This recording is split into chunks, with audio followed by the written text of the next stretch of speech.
Assalamualaikum warahmatullahi wabarakatuh anak-anak. Selamat pagi. Hari ini kita berjumpa lagi melalui video.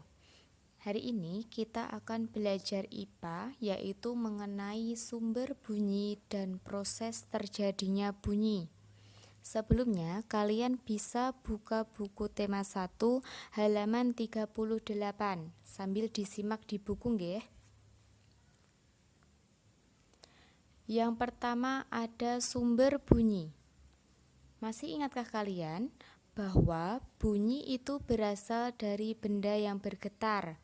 Getaran dari suatu benda akan mengakibatkan udara di sekitarnya bergetar. Getaran itulah yang menimbulkan gelombang bunyi di udara.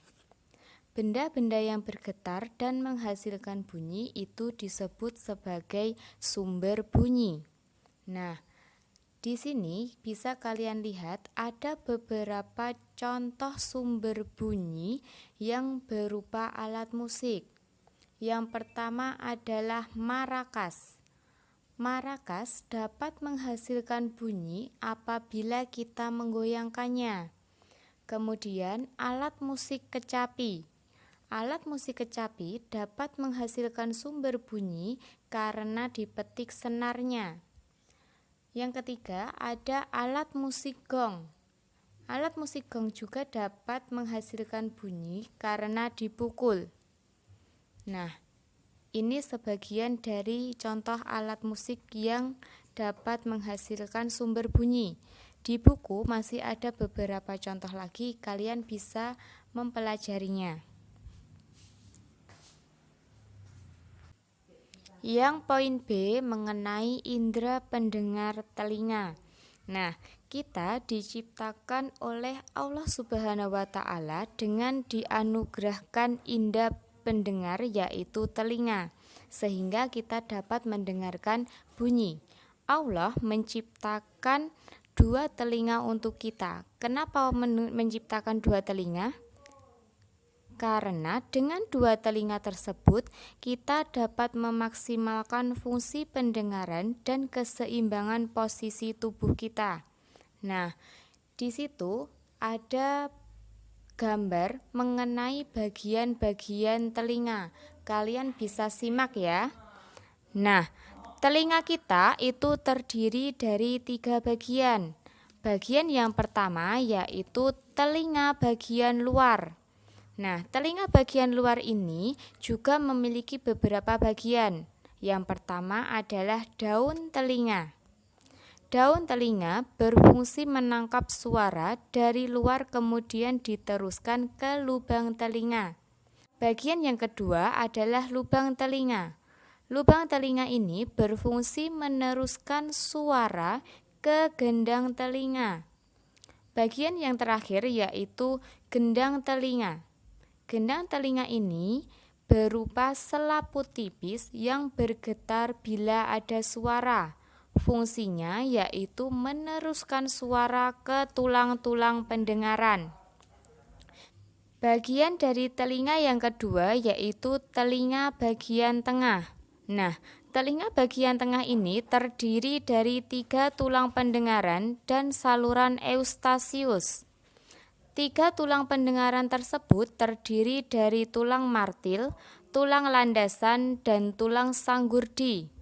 Fungsi dari ketiga tulang ini adalah memperkuat getaran dan meneruskan suara ke koklea. Nah, saluran eustasius sendiri yaitu menghubungkan telinga bagian tengah dengan rongga mulut. Fungsi yang lainnya adalah menyeimbangkan tekanan udara antara telinga bagian luar dengan telinga bagian tengah. Bagian dari telinga kita yang ketiga yaitu telinga bagian dalam. Telinga bagian dalam ini terdiri dari tingkap jorong, tingkap bundar, 3 saluran setengah lingkaran, dan rumah siput atau koklea. Nah, pada rumah siput ini terdapat ujung-ujung saraf pendengaran dan alat keseimbangan tubuh. Yang selanjutnya adalah cara kerja telinga. Apakah kalian tahu bagaimana prosesnya sehingga kita dapat mendengar? Ya, mari kita pelajari ya. Suara yang berasal dari luar masuk ke telinga melalui udara. Suara tersebut ditangkap oleh gendang telinga dan menyebabkan gendang telinga bergetar. Getaran ini kemudian diteruskan oleh tulang-tulang pendengaran ke telinga bagian dalam, tepatnya di ujung saraf. Nah, oleh ujung saraf, getaran tersebut disampaikan ke otak agar diolah sehingga kita dapat mendengarnya. Nah, selain sebagai indera pendengar, telinga juga berfungsi sebagai alat keseimbangan tubuh. Bisa kalian lihat di gambar. Ini adalah cara kerja telinga. Cara kerja telinga yaitu bunyi merambat melalui udara ke lubang telinga, kemudian menggetarkan gendang telinga, menggetarkan tulang pendengaran dan saluran setengah lingkaran. Getaran bunyi tersebut diteruskan ke rumah siput melalui saraf pendengaran menuju otak, kemudian terdengarlah bunyi di telinga kita. Poin D yang selanjutnya yaitu cara merawat kesehatan telinga. Nah, perlu kalian tahu bahwa pada lubang telinga bagian luar kita itu terdapat rambut-rambut halus. Nah, rambut-rambut halus tersebut berfungsi untuk menyaring kotoran yang masuk dari luar, seperti debu dan yang lainnya. Kemudian, kotoran yang tersaring dan kelenjar keringat yang mengering di sekitar rambut halus telinga bagian luar akan membentuk kotoran telinga. Nah, di sini ada dua jenis kotoran telinga, yaitu ada kotoran kering dan kotoran basah.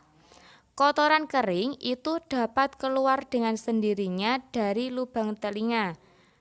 Namun, kotoran basah itu pada umumnya akan lebih lengket pada kulit telinga.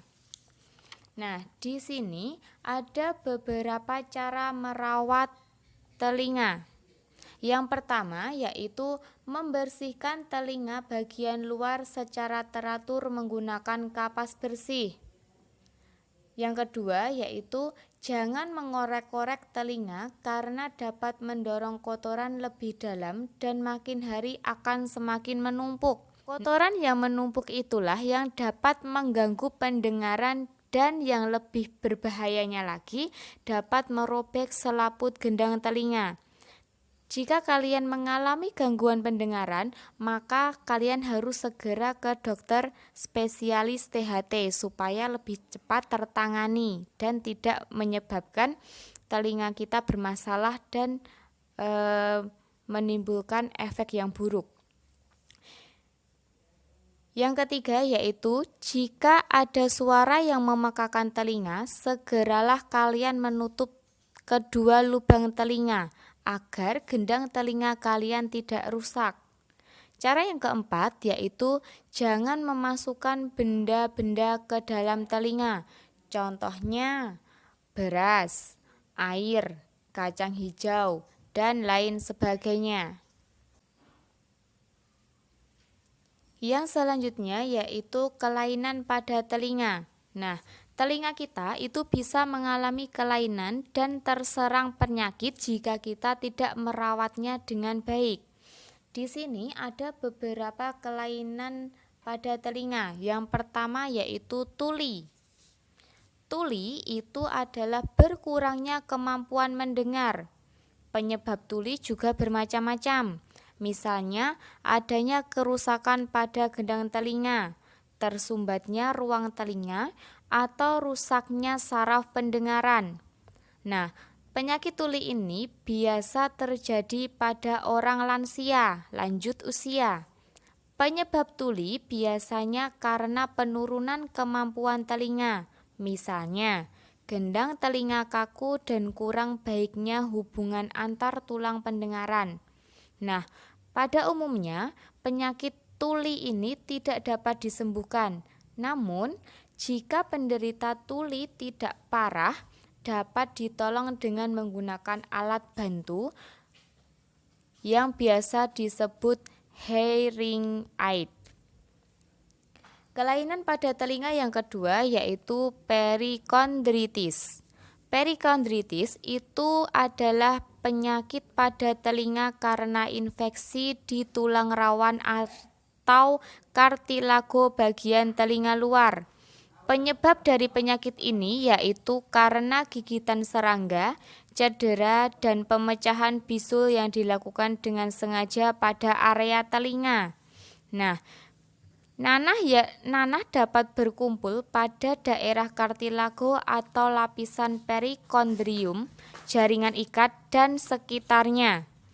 Nanah ini akan menyebabkan aliran darah ke kartilago menjadi tertutup dan kerusakan kartilago pun dapat terjadi. Akibatnya yaitu kelainan pada bentuk telinga.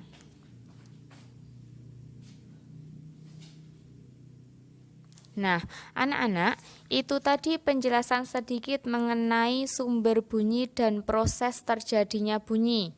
Di sini, Bu Guru mempunyai penugasan untuk kalian, yaitu mengerjakan ulangan harian 1 halaman 60-61, Romawi 1 dan Romawi 2, ditulis di buku IPA. Romawi 2 menggunakan cerita seperti biasanya. Bila sudah selesai, silakan difoto kemudian dikirim japri ke WA Bu Ita, ditunggu sampai jam 8 malam. Terima kasih. Semoga penjelasan tadi dapat membantu kalian untuk belajar di rumah. Sampai jumpa di lain kesempatan. Wassalamualaikum warahmatullahi wabarakatuh.